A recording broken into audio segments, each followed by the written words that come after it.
A vote of confidence and supersizing your business. Sharon Horne-Ellstrom here, and our idiom for today, confidence-related idiom, even has the word confidence in it, is vote of confidence. It happens to be primary election day in the state of Wisconsin today, and I was going to wave my absentee ballot because I haven't dropped it off yet. Normally my daughter takes me down and I drop it off, but she is out of town, so I've got to get somebody else to take me today to drop it off. But vote of confidence is an expression or an indication of our or other people's or someone's confidence in or support for someone or something. So, for example, there's polls run all the time about presidential popularity, or that is an indication or a vote of confidence of the general population or representation of the general population, depending on how much you believe or trust the surveys, of how much confidence and faith and trust or belief in a certain leader. It might be a politician, it might be a business owner, and there's ways that this interacts and plays out in our businesses, especially as we're growing and building and supersizing those businesses. This idiom or expression, I forgot to dig in deep enough to find out when it came about, but I suppose as long as voting has been a thing, for sure, and probably even before then, because people lost faith and belief in their leaders throughout all time, right? I mean, sometimes kings were not very powerful and they would be overthrown, mutinies on pirate ships, things like that.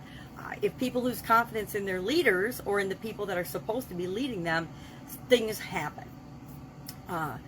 So how does this play out in our business, and how can we use it in a way that helps us to grow and build and supersize our business versus undermining our authority? Or in some cases, corporate and business leaders have actually been ousted from the companies that they founded because the board of directors or other people, stockholders and stakeholders that ended up having a controlling interest, lost faith in them or wanted them out because they had differences of opinion in how the business should be run. So we want to make sure we set up our businesses so that this doesn't happen to us, or we have an exit strategy where when a certain set of events happen, we choose to leave in a way that benefits us and the people that we serve and want to serve, aka our families. So what are some ways to keep a finger on the pulse of what's going on in our organizations? For one, I think we need to pay attention to the culture in our organizations. As our businesses grow, sometimes the culture can take on a life of its own.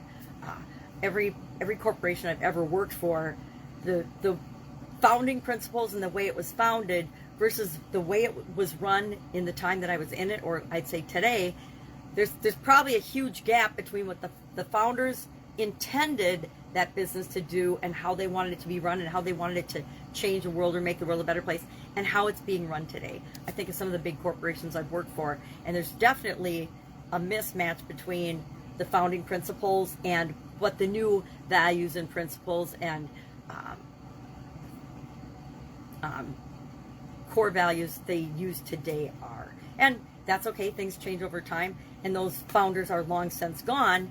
But in other cases, when we start a business where we don't want to be gone, but if we're not careful in watching the culture and paying attention and setting the direction and tone through vision, principles, purpose, guidelines, and processes and procedures that direct the actions and what we expect of everyone, and sharing expectations is a huge part of that, we can lose control of our organizations and of our companies. I've only ever been ousted out of one company, and I guess I learned my lessons early on that we need to pay attention to what's going on, even if, and keep a pulse on it. And we can do that in different ways, right? We can have, and we need to do the same thing with our customers, or we can lose whole customer groups and people that we're trying to serve.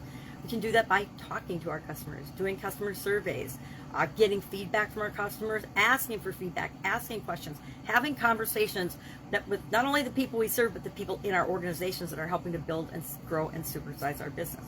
The other thing I've used in the past that's worked really well is audits and secret shoppers, having people that come into the organization and experience the customer's experience as a customer, but then give us feedback in terms of, we hire them to give us feedback of what's really going on in our companies. And the bigger our companies get, the more we need to do that. I've actually hired people in my company, and their role is to get a feel for the culture, what's going on, what's working, what's not working. Are we being consistent and true in our application of our core values and our principles and our purpose, or are we shying away and moving away from that?